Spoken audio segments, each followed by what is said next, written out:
Les damos las bienvenidas a todos los chicos a la tercera parte de esta clase 2 de Biología del CPU. En esta última parte vamos a ver enzimas y conceptos básicos de metabolismo. Como todos ustedes estarán familiarizados, este es un mapa de Google Maps en donde nosotros buscamos qué caminos se pueden tomar para ir desde el obelisco hacia la Universidad de San Martín, como dice ahí arriba a la izquierda. Y en este caso elegimos que queremos ir caminando. Entonces, Google Maps nos señaló que el camino más rápido es el que está marcado azul sobre el mapa, y partiendo desde el obelisco, yendo caminando hasta la Universidad de San Martín, nos va a llevar nada más y nada menos que 3 horas y 11 minutos. Ahora lo que queremos ver es cómo hacemos para ir desde el obelisco hasta la Universidad de San Martín también, pero en transporte público. Entonces Google nos recomienda que podemos tomar el tren de Mitre Suárez, y esto nos va a llevar un tiempo de 52 minutos. Como observarán, se disminuyó el tiempo en el cual tardamos de llegar del obelisco a San Martín, a la Universidad de San Martín, y no solo eso, sino que de pronto el camino que se recorre es distinto.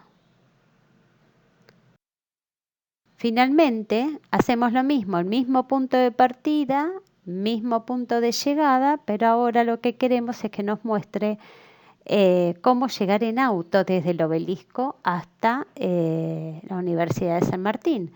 Y el tiempo que nos va a llevar en auto es 41 minutos. Y el camino que tenemos que seguir es otro completamente distinto. Entonces, quiero mostrarles con estos ejemplos del Google Maps que partiendo de un lugar y llegando a otro lugar puntual, depende la manera en la cual se desarrolla el camino, o sea, ya sea que vayamos caminando o en tren o en auto, los caminos van a ser distintos y los tiempos que van a tardar en llegar de un punto a otro, del punto de partida al punto de llegada, van a ser distintos. Esto es para que lo tengan en mente a la hora de meternos en lo que es en tratar de entender cómo funcionan o cómo se llevan a cabo las reacciones químicas dentro de una célula. Para eso, antes de meternos en lo que es cómo funcionan las reacciones químicas, vamos a meternos en definiciones de, por ejemplo, qué es el metabolismo. El metabolismo es la suma de todas las reacciones químicas que ocurren en un organismo. Hay distintos principios que establecen distintas pautas que dicen que, por ejemplo, todas las reacciones químicas de las células involucran enzimas, que quiere decir que están llevadas a cabo por enzimas. Y como ustedes ya saben, las enzimas son proteínas. Las reacciones químicas se están agrupadas en una serie ordenada de pasos o vías que ocurren una detrás de la otra. Hay distintas vías que tienen pasos en común con otras vías para sintetizar o degradar otras cosas. Hay algunas vías que empiezan en forma separada, pero después se juntan para terminar en una sola vía. Hay algunas vías que son únicas de un sistema vivo. Por ejemplo, la síntesis de la pared celular en las células vegetales es típica de las células vegetales o de los vegetales. Los animales no tenemos esta vía de síntesis de la pared celular. Lo mismo la síntesis de hemoglobina, que es la proteína que transporta el oxígeno en la sangre, en los glóbulos rojos. Las plantas no tienen esta vía particular. Y Hay vías de síntesis o de degradación que son virtualmente universales, como es, por ejemplo, la glucólisis y la respiración, que son dos procesos que vamos a ver más adelante en la materia. Dentro del metabolismo hay dos tipos de reacciones químicas. Una que se llama reacciones químicas anabólicas, que definen el anabolismo, que son reacciones químicas que involucran síntesis de compuestos complejos a partir de sustancias más simples. En general, cuando se sintetizan compuestos, lo que se está haciendo es formando enlaces covalentes. Esta formación de enlaces covalentes involucra almacenar energías en estos enlaces y esas son reacciones de tipo endergónicas. Quiere decir que toman energía de su medio y cuando se forma el enlace queda esa energía que tomaron del medio almacenados en esos enlaces covalentes. Complementariamente están lo que se llaman las reacciones catabólicas, que involucran el catabolismo. Las reacciones químicas que lo que hacen es llevar a cabo procesos de degradación de compuestos complejos a sustancias más simples se llaman reacciones catabólicas. La rotura de enlaces covalentes liberan energía y esa energía es almacenada y es aprovechada para llevar a cabo otros trabajos en las células que requieran energía. Entonces, las reacciones catabólicas lo que hacen es suministrar la materia prima para llevar a cabo procesos anabólicos. Los dos tipos de procesos, las reacciones catabólicas, siempre están asociadas a reacciones anabólicas. Continuando con los conceptos de metabolismo, reacciones catabólicas y anabólicas, quiero darles un ejemplo de cómo las distintas reacciones químicas están siempre acopladas.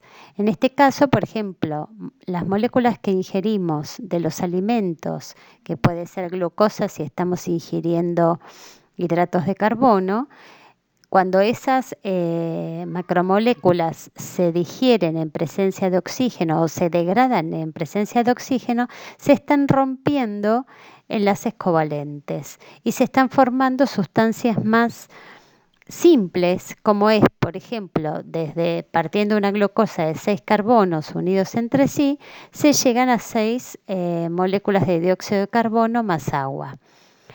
Como esta reacción exergónica que dice acá es una reacción de rotura de enlaces, lo que sucede cuando se van rompiendo enlaces es que se libera energía.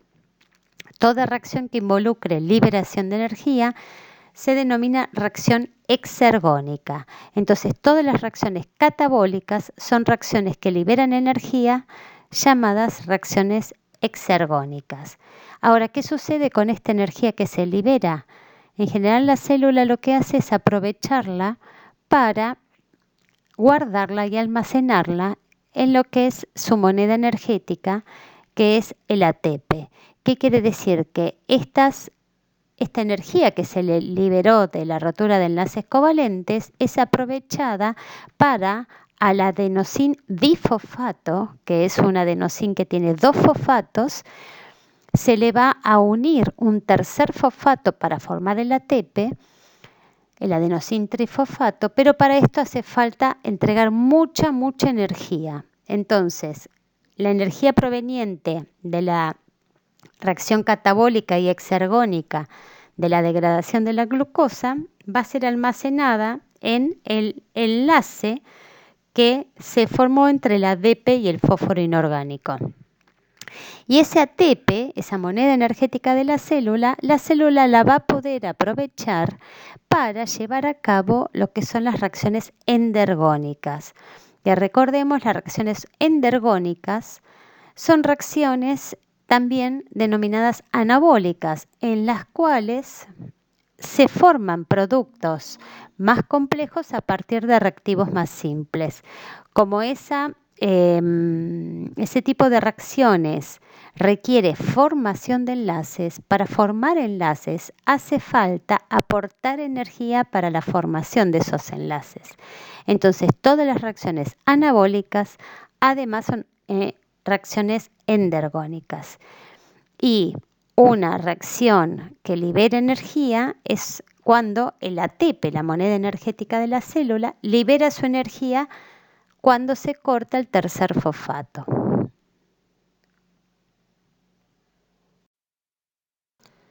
En los seres vivos, muchas actividades químicas ocurren en condiciones difíciles. ¿A qué me refiero a condiciones difíciles? A que las reacciones químicas que mantienen viva una célula ocurren dentro de las células. Y todas las reacciones químicas que ocurren en las células individuales son los que mantienen vivos a los organismos multicelulares. Para que una reacción química ocurra, las moléculas tienen que encontrarse y tienen que chocar para poder reaccionar. ¿Cuál es el tema? Que la energía cinética de las moléculas en las células de los seres vivos, que por ejemplo en nosotros es a 37 grados en promedio, esta temperatura es una temperatura baja, es una temperatura muy moderada, como para que las moléculas tengan suficiente energía cinética para encontrarse y chocar y que se produzca la reacción química en forma espontánea. Solo una pequeña proporción de moléculas podría reaccionar, pero esto no es biológicamente significativo. Entonces, ¿cómo puede realizarse todo el trabajo químico de una célula en estas condiciones que acabo de nombrar, que las moléculas tienen baja energía cinética y es muy difícil que se encuentren y choquen con suficiente energía como para producir la reacción química? Antes les quiero contar que para que una reacción química ocurra, se requiere una energía para comenzar esa reacción. Esto involucra que las moléculas tengan una suficiente energía cinética, que estas moléculas puedan superar la repulsión mutua que hay entre ellos y se puedan romper enlaces químicos para formar unos nuevos. Entonces, para que se lleve a cabo una reacción química, lo que se tiene que superar es una energía de activación. Superar o se necesita superar un nivel de activación. Esto se llama energía de activación, que es la energía necesaria para que una reacción química pueda comenzar. Un ejemplo cotidiano nuestro es si uno quiere ponerse a cocinar algo, automáticamente en la cocina lo que hace es abrir el gas. Si nosotros no le acercamos una chispa, una llamita a este gas natural, de ninguna manera se va a prender el fuego para cocinar, poner una cacerola, para hervir agua, para hacer los fideos. Entonces, esta chispa, esta llamita que tenemos que acercar nosotros a la hornalla, vendría a ser la energía que se necesita en esa reacción para que después podamos llevar adelante la reacción que queremos, que en nuestro caso es cocinarnos un plato de fideos. Bueno, ¿qué pasa en la célula? ¿Cómo es esto de darle a una reacción química energía para que comience esta reacción?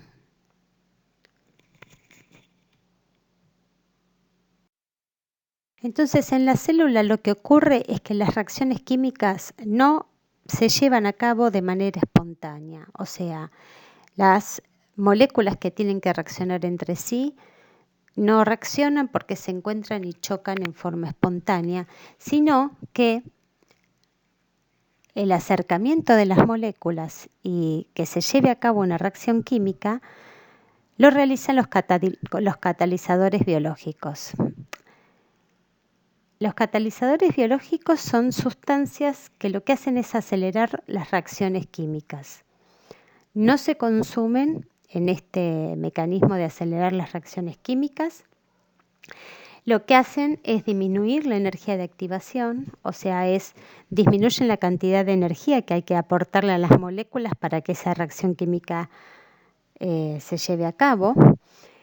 Y tienen la particularidad de ubicarse estratégicamente en distintas partes de la célula, que es donde se va a llevar a cabo ese proceso. Puede ser en el citoplasma, puede ser en las distintas organelas, en células eucariotas.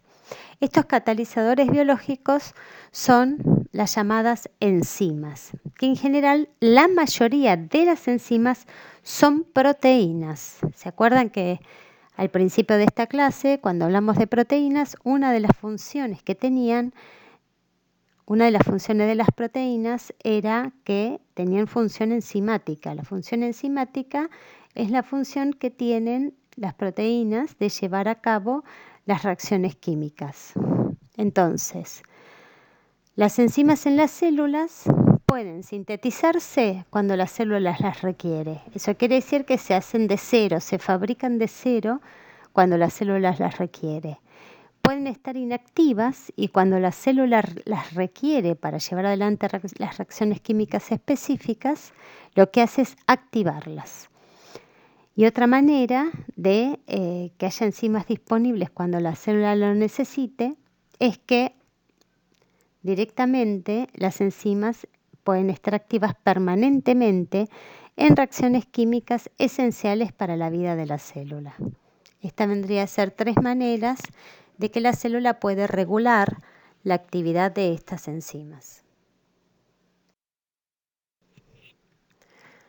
Entonces, las enzimas son catalizadores biológicos y son las biomoléculas que llevan a cabo las reacciones químicas dentro de las células. Las enzimas son, la gran mayoría, proteínas globulares, como vimos en la parte que vimos proteínas, que tienen forma globular. Decimos que la mayoría de las enzimas son proteínas porque también hay ácido ribonucleico que puede llevar a cabo reacciones químicas y son llamadas ribosimas. Lo que hacen estas enzimas es asociarse de manera pasajera con las moléculas que van a reaccionar y de alguna manera favorecen que la reacción se lleve a cabo. Entonces lo que se hace es facilitar que se lleve a cabo la reacción. Una ventaja que tiene es que son muy efectivas en cantidades muy pequeñas y esto es porque se reciclan. Una enzima puede llevar a cabo una reacción química, cuando esa reacción química cuando esa reacción química termina, puede volver a comenzar a llevar adelante una nueva reacción química. La estructura de estas enzimas puede estar formada por una o varias cadenas polipeptídicas. ¿Se acuerdan que si es una sola cadena polipeptídica, las proteínas pueden tener hasta estructura terciaria? Y si está compuesta por varias cadenas polipeptídicas, se asocian entre sí y presentan una estructura cuaternaria. Las enzimas interaccionan con los distintos compuestos con los que van a reaccionar, pero no con todos a través de la interacción de toda la cadena polipeptídica, sino que hay un lugar específico que se pone en contacto con el sustrato y ese lugar se llama sitio activo. El sitio activo es un surco en donde encaja el sustrato que va a reaccionar y donde ocurren las reacciones químicas. Este sitio activo es un surco en la enzima que está formado por pocos aminoácidos, que tiene una estructura terciaria particular, ese surco, y tiene una estructura tridimensional y cargas, o sea, hay aminoácidos en ese sitio activo con cargas que son complementarias al sustrato que va a reaccionar. Entonces, lo que hace la enzima a través de su sitio activo es reconocer al sustrato, unir al sustrato y lo orienta para poder reaccionar. Y una particularidad que tienen que tener muy en cuenta es que las enzimas son altamente específicas y son altamente específicas porque lo que le da la especificidad a cada proteína, lo que determina con qué sustrato va a reaccionar es el sitio activo. Entonces, las enzimas son altamente específicas por el sitio activo que puede reaccionar con un solo sustrato o un solo tipo de sustrato. Entonces, ¿cómo es que estas enzimas que tienen un sitio activo a través del cual interaccionan con los sustratos que van a reaccionar químicamente, cómo hacen para bajar la energía de activación de esa reacción química? Lo que sucede es que cuando la enzima se une al sustrato específico a través del sitio activo, lo que hace es formar una transición de enzima-sustrato y lo que hace es toma el sustrato, lo orienta de manera tal que esté favorecida la reacción química. Entonces lo que puede llegar a hacer es formar tensiones, distorsionarlo y de alguna manera exponer los enlaces que van a estar involucrados en la reacción química. Entonces, une los sustratos, los orienta, expone los enlaces que están involucrados en la reacción química y a veces hasta le agrega grupos químicos transitoriamente para que la reacción se favorezca. En este esquema ven que tienen la enzima de color amarillo y la reacción que va a llevar a cabo va a ser entre esos dos bloques, el bloque verde y el bloque violeta. Entonces, lo que va a hacer la enzima es, en su sitio activo, va a unir a los dos sustratos que van a estar involucrados en la reacción química. Se forma un complejo ES, que es enzima-sustrato, de manera tal que en esa unión o en esa forma transitoria enzima-sustrato, la enzima distorsiona el sustrato, le cambia la forma, los orienta, expone los enlaces que van a reaccionar entre sí y los dos sustratos reaccionan químicamente. Entonces, el producto final va a ser que la enzima va a liberar el producto final, que en este caso es una molécula más compleja de una parte verde y violeta unida y se libera ese pedazo azul, esos dos son los productos, y la enzima quedó libre como para volver a pegar sustratos para llevar a cabo una nueva reacción química. Como verán en esta animación, ahí viene el sustrato en colorado que se une a la enzima que está en amarillo. Lo que sucede es que se produce un cambio en la conformación de la enzima que hace que el sustrato, en este caso, se parta en dos y se formen los productos. Y los productos se liberan. Una vez que los productos se liberaron, la enzima vuelve a su conformación inicial y estar lista para volver a reaccionar. Entonces, el sitio activo se dice que es flexible y se ajusta al sustrato con el que va a reaccionar. Este ajuste, este cambio de conformación en la enzima y por ende también el cambio en la tensión que se sufre el sustrato, hace que este estado de transición debilite uniones críticas del sustrato, que son las que están involucradas en la reacción química.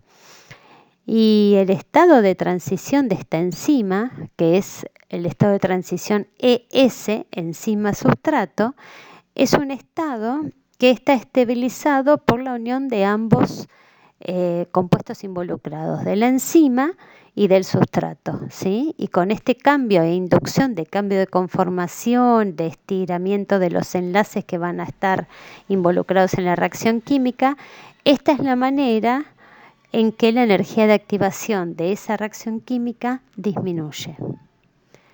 Que la energía de activación sea menor para que se lleve a cabo la reacción química hace que esa reacción química ocurra de forma mucho más fácil que cuando no está presente la enzima.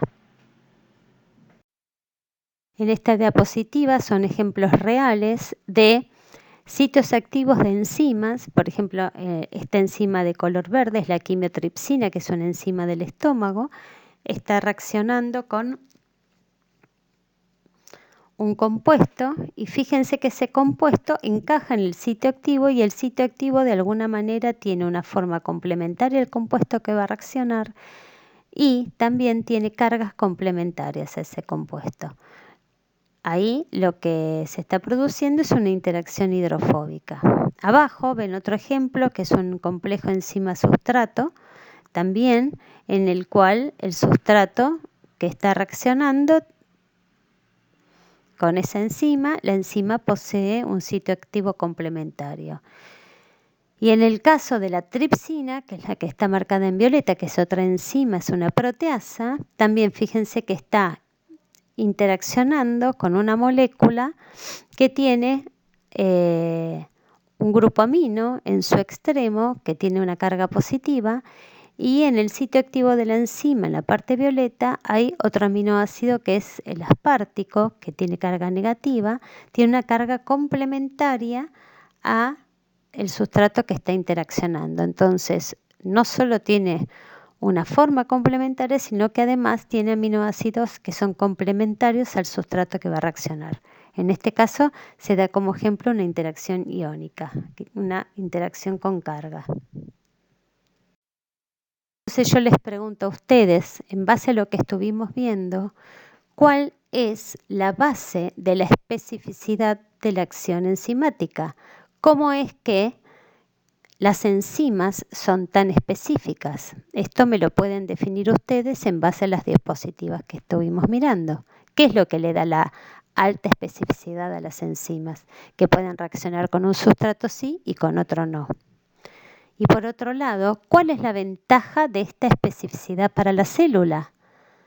Si ustedes se ponen a pensar, la ventaja sería que la célula puede regular de alguna manera distintas vías metabólicas mediante la regulación de las enzimas.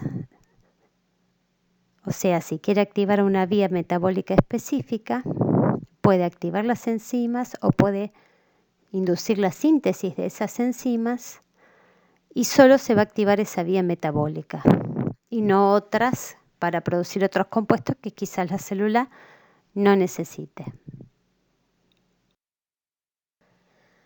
Teniendo en cuenta el concepto de especificidad que acabamos de discutir, ¿qué ocurriría si la enzima se desnaturalizara? Esto tienen que tener en cuenta el concepto de desnaturalización de enzimas, de proteínas, que vimos en la primera parte de esta teórica, y que involucra que una proteína, o qué quiere decir que una proteína se desnaturalice. Esto se los voy a dejar a ustedes para que ustedes los contesten, lo piensen y se lo puedan contestar. Las enzimas, además de unir sustrato, en sus sitios activos pueden unir otro tipo de moléculas que no son proteicas, pero que son indispensables para que las enzimas puedan llevar a cabo la reacción química específica. Estas partículas o estas moléculas no proteicas son moléculas que se incorporan a través de la dieta. Hay dos tipos, unos que se llaman cofactores y otros que se llaman coenzimas. Los cofactores son componentes no proteicos, termoestables, de bajo peso molecular, o sea, son chiquitos, muy chiquititos, y que son necesarios para que esa enzima funcione. Hay ejemplos que pueden ser iones que estén asociados a los sitios activos de ciertas enzimas para que la enzima pueda actuar. Hay otro tipo de cofactores que pueden ser vitamina, como la vitamina B1, B2, B3, B6, B12. Son todos compuestos que son necesarios para el funcionamiento de ciertos tipos de enzima, porque entonces se asocian al sitio activo de cada enzima. Y el otro grupo de sustancias o moléculas que interaccionan con el sitio activo se llaman coenzimas, que también son sustancias orgánicas no proteicas, que también están involucrados en las reacciones que catalizan esas enzimas, que son indispensables para que la enzima lleve a cabo su función. Y en este caso las coenzimas lo que pueden hacer es aceptar grupos funcionales o cederlos según la reacción química. Por ejemplo, en este esquema que tenemos del lado derecho, hay un ejemplo de una coenzima que vamos a ver más adelante en lo que es la respiración celular, que se llama NADH, que es nicotinamida adenina dinucleótido.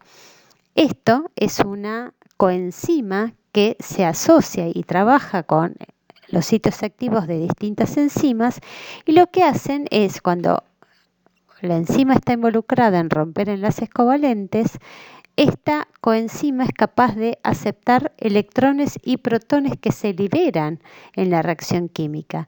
Entonces lo que hacen es toman los electrones y los protones de una reacción química y pueden ir a otra reacción química y entregarlos cuando sea necesario. Estas coenzimas también se reciclan, así como se reciclan las enzimas, las coenzimas también se reciclan, y también algunas de ellas son vitaminas, como la B1 y la B2. Les hago una pregunta para que la piensen. ¿Cómo graficarían la velocidad de una reacción química en función de la concentración de sustrato? Para hacer este gráfico tienen que tener en cuenta ustedes que la reacción química vendría a ser cómo aparece la velocidad a la cual aparece producto a medida que uno va aumentando la cantidad de sustrato. Pero piensen que es algo similar a lo que vimos en el transporte a través de la membrana cuando está involucrada una proteína, la difusión facilitada, porque la velocidad de la reacción química va a ir aumentando hasta un cierto momento en el cual la velocidad no va a aumentar más, sino que va a quedar constante, y esto va a ser debido ¿a qué? A que todas las enzimas involucradas en esa reacción química van a estar saturadas. ¿Qué quiere decir? Que van a estar todas ocupadas, y eso va a determinar la velocidad máxima de la reacción. Entonces, yo contándoles todo esto, intenten hacer este gráfico, y si no, vayan y miren cuando hicimos el gráfico, o les mostré yo el gráfico de transporte por difusión facilitada. Y otra pregunta que les hago es ¿cómo graficarían ustedes la velocidad de una reacción química en función de la aparición de producto? Piénsenlo, intenten hacerlo, que después vamos a intentar resolverlo todos juntos. ¿Cuál sería el papel de las enzimas en la organización y regulación del metabolismo de la célula? Bueno, primero tienen que saber que el metabolismo de la célula está organizado en vías. ¿Qué quiere decir? Que para llegar a formar un producto C, se parte de un sustrato A que se transforma primero por una reacción química en B, y luego hay una reacción química que hace transformar a B en C. Entonces, para transformar A en C, en realidad hay dos reacciones químicas, quiere decir que hay involucradas dos enzimas distintas. Y esto es una vía metabólica. ¿Cuáles son las ventajas para la célula que el metabolismo esté organizado así en vías metabólicas? Primero, que las enzimas de una misma vía en las células están agrupadas en el espacio.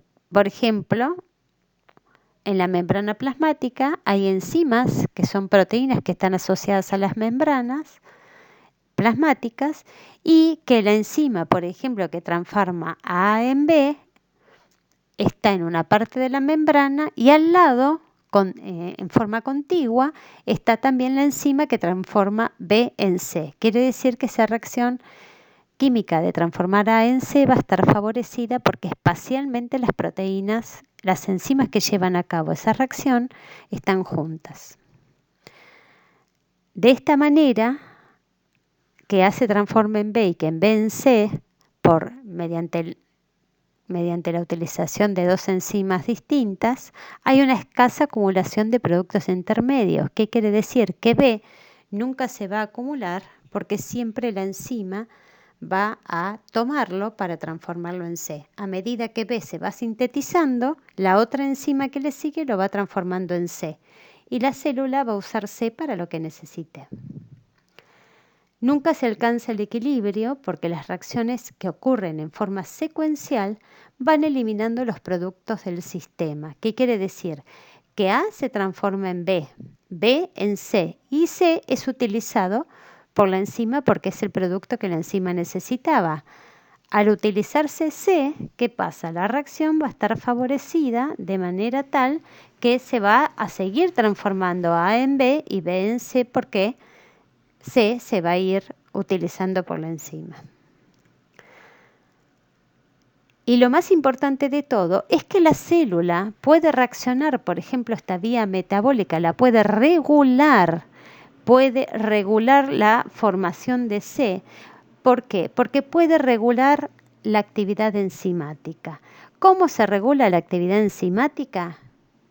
Las enzimas pueden ser inhibidas o activadas. De pronto, si la célula necesita C y las enzimas que fabrican o que están involucradas en la formación de C están inhibidas, las puede activar. O al revés, si están todo el tiempo activadas y no necesita más C, las puede inhibir y entonces se deja de sintetizar ese compuesto. Además, como las enzimas son proteínas, la actividad enzimática puede ser regulada por temperatura o por pH. En el caso de las células, por ejemplo nuestras, que nosotros tenemos una temperatura estable de 37 grados, en general no se regula la actividad enzimática normal. Lo que sí se puede llegar a regular, por ejemplo cuando tenemos fiebre, es de alguna manera defendernos contra ciertos patógenos, haciendo que las proteínas de los patógenos se desnaturalicen y de alguna manera dejen de funcionar correctamente. Y en el caso del pH, tenemos ciertos lugares nosotros, por ejemplo los lisosomas que están dentro de las células. Las enzimas hidrolíticas que están contenidas en el lisosoma son enzimas de degradación que si se activan degradan todo a su paso. Esas enzimas se activan cuando dentro del lisosoma ocurre una gran bajada de pH. Entonces, eso es una manera de regular la actividad enzimática mediante el pH. En esta diapositiva les muestro un ejemplo de cómo se puede regular una vía metabólica mediante un tipo de inhibición que se llama inhibición por retroalimentación. ¿Qué es lo que sucede? Fíjense, A se transforma en B, B en C, C, si seguimos por la vía de arriba, C en D, después E y después F, ¿sí?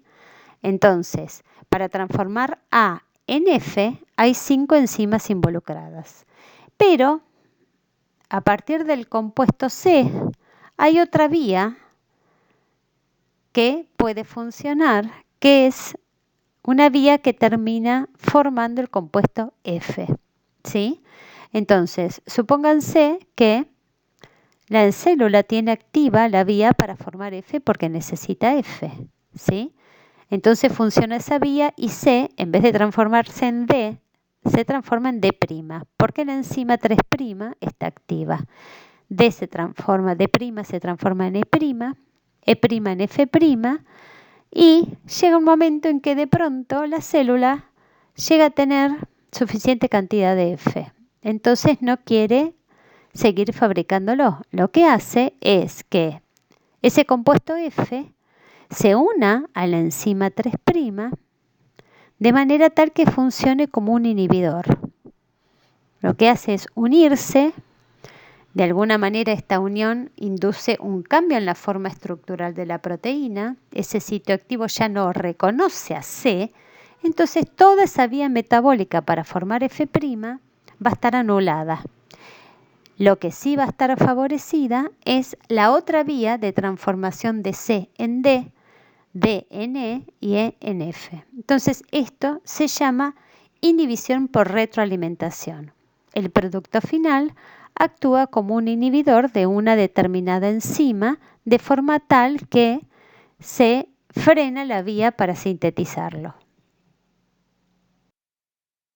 En esta última diapositiva les quiero mostrar que, como las enzimas son proteínas, la actividad que llevan a cabo, esa actividad enzimática que les acabo de explicar, son muy dependientes del medio en el cual se encuentran. Esto quiere decir que van a depender mucho de la temperatura y del pH, ya que al ser proteínas, un cambio en la temperatura o un cambio en el pH puede inducir un cambio en la conformación de la enzima. Si cambia la estructura espacial de la enzima, cambia la estructura espacial del sitio activo y esa enzima puede no reconocer el sustrato con el cual tiene que reaccionar. Acá vemos un ejemplo de lo que es la actividad enzimática versus el pH. Vemos que la pepsina, que está en negro, tiene una máxima actividad enzimática en un pH muy bajo, que es un pH 2.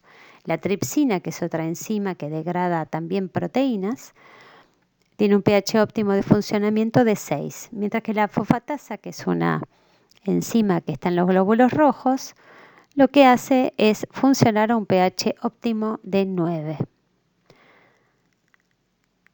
Por otro lado, vemos que también la dependencia con la temperatura, que para cada enzima hay una temperatura de trabajo ideal. En nuestro caso, las enzimas que llevan adelante todas nuestras reacciones químicas dentro de nuestras células funcionan a 37 grados, 36-37 grados en forma óptima. Tenemos un ejemplo para mostrarles que cuando nosotros, frente a alguna infección por algún patógeno, nos sube la temperatura porque tenemos fiebre, esa es una manera de defendernos de estos patógenos mediante este aumento de temperatura que puede generar la desnaturalización de proteínas de este patógeno. Si a este patógeno hay algunas enzimas que se desnaturalizan, dejan de funcionar y este patógeno deja de ser o deja de estar vivo y puede morir. Bueno, aquí termina esta teórica y nos estamos viendo en el próximo encuentro. Muchas gracias.